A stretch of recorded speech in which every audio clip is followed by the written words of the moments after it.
Well, I'm excited that we just have got so many people that are here that are interested in learning about quantum. You know, I'm a physics nerd, so like I've known about quantum, you know, since I learned about it in college or in high school.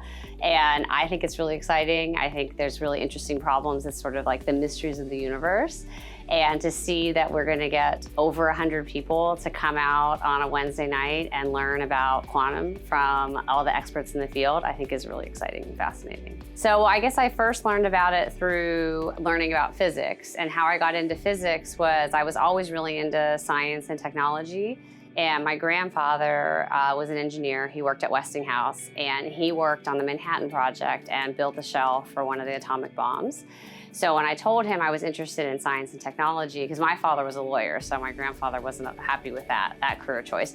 But I wanted to be an engineer or scientist. He was really excited, but he said that to lead a project such as the Manhattan Project, they don't hire engineers to lead those projects. It's physicists that lead those projects, like Richard Oppenheimer, right? Or Robert Oppenheimer.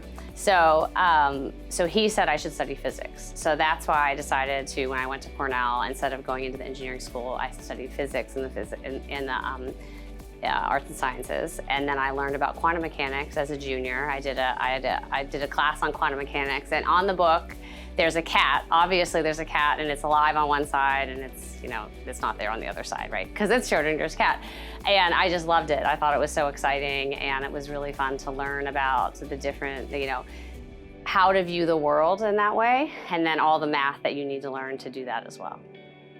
And then, you know, so through that, I just have really liked learning about quantum mechanics, and I think it's really exciting now that there's a whole field that's sort of dedicated to how you apply quantum into the real world and how you can use quantum in computing. So I think it's just a perfect marrying of really two exciting technologies.